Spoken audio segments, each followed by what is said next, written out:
स्वागत है। आज हम यहाँ पर डिस्कस करने वाले क्लास 10th का फर्स्ट चैप्टर, जिसका नाम है रासायनिक अभिक्रिया एवं समीकरण। तो इसमें हम सबसे पहले देखेंगे कि रासायनिक अभिक्रिया की डेफिनेशन क्या होती है, उसकी परिभाषा क्या होती है, और इसको हम उसमें के जो रिएक्शन रहते हैं उसके कितने टाइप्स रहते हैं। तो सबसे पहले हम डिस्कस करेंगे यहाँ पर रासायनिक अभिक्रिया। तो यहाँ पर लिखा हुआ है रासायनिक अभिक्रिया एवं समीकरण। ऐसे परिवर्तन जिसमें नए गुण वाले पदार्थों का निर्माण होता है उसे रासायनिक अभिक्रिया कहते हैं। जिसमें क्या होता है, एक अभिकारक होता है। ऐसा पदार्थ जो रासायनिक क्रिया में भाग ले रहा है उसे हम अभिकारक कहते हैं। और उत्पाद, ऐसा पदार्थ जिसमें अभिकारक का निर्माण हो रहा है उसे हम रासायनिक अभिक्रिया में से जो हमें प्राप्त होता है, जो निर्माण करके प्राप्त होता है, उसे हम उत्पाद बोलते हैं।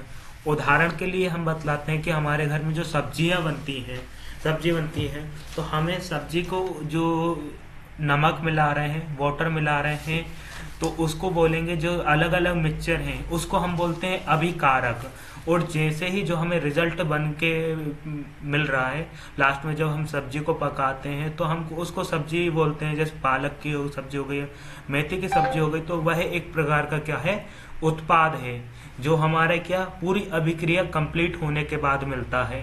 तो उसे क्या हम बोलते हैं, उत्पाद। अब जैसे ही हम आते हैं तो हमें कहाँ पर मिलता है, जैसे हमारा भोजन के पाचन में इसका उपयोग होता है, श्वसन में इसका उपयोग होता है, और लोहे पे जंग लगना भी एक प्रकार की रासायनिक अभिक्रिया है।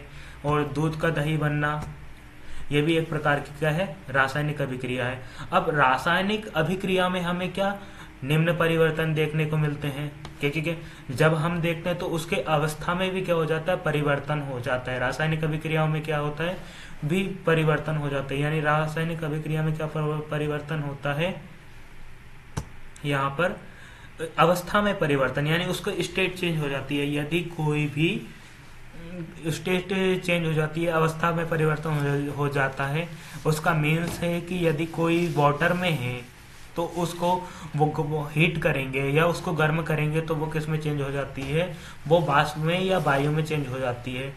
और फिर आता है सेकंड, कलर में परिवर्तन, रंग में परिवर्तन हो जाता है, तापमान में परिवर्तन और गैस का उत्सर्जन। नेक्स्ट पॉइंट आता है हमारे रासायनिक क्रिया को हम प्रदर्शित कैसे करते हैं। रासायनिक क्रिया को हम प्रदर्शित करते हैं सिंबल से। यदि आपने 9th क्लास में हम पीरियोडिक टेबल जो हमारी रहती है, पीरियोडिक टेबल के हमें समथिंग 20 एलिमेंट हमें याद होने चाहिए, जिससे हम जो रासायनिक अभिक्रिया रहती है उसको बहुत अच्छे से याद कर सकते हैं।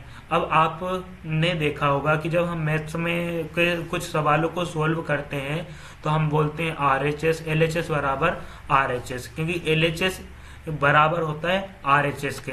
अब सेम टू सेम जब हम यहाँ पर भी एक क्रिया कर रहे हैं, हमने यहाँ पर क्या लिए, दो अभिकारक लिए हैं। अब इनको हम जिंक और सल्फ्यूरिक अम्ल बोल रहे हैं। तो जिंक क्या है हमारा, अभी जिंक और सल्फ्यूरिक अम्ल है अभिकारक। और फिर जब इसको हम आगे बढ़ते हैं, जब इनकी अभिक्रिया होती है तो हमें जिंक सल्फेट मिलता है प्लस हाइड्रोजन मिलता है। अब इस अभिक्रिया को हम सिंबल के द्वारा भी लिख सकते हैं। हम जिंक को Zn से प्रदर्शित करते हैं। आपको Zn यहाँ पर दिख रहा होगा कि ये हमारा क्या है, Zn है। Zn और सल्फ्यूरिक अम्ल को हम H2SO4 से प्रेजेंट करते हैं, ये प्रदर्शित करते हैं, तो ये हमें H2SO4 दिखाई दे रहा है। और ZnSO4 यहाँ पर जिंक सल्फेट हमें प्राप्त हो रहा है और हाइड्रोजन गैस निकल रही है। तो ये यानी कि अब मैं यहाँ पर ज़्यादा लॉन्ग वीडियो नहीं बनाऊंगा, क्योंकि मेरे पास 5 मिनट का ही टाइम अवेलेबल रहता है, तो इसलिए मैं 5 मिनट की वीडियो बनाकर इस वीडियो को यहीं पर एंड कर दूंगा। यदि आपको इसी की सेम टू सेम वीडियो देखनी है तो आप वेट कीजिए सेकेंड पार्ट का। मैं कुछ टाइम बाद इसका सेकेंड पार्ट भी अपलोड कर दूंगा। तो आपको समझ में आया तो ये ज़्यादा से ज़्यादा अपने 10th क्लास के फ्रेंड्स में ग्रुप में शेयर करें और इस वीडियो को ज़्यादा से ज़्यादा शेयर करें और हमारे जो चैनल है उसको सब्सक्राइब करें। वीडियो देखने के लिए आपका बहुत बहुत धन्यवाद। Thanks a lot of you.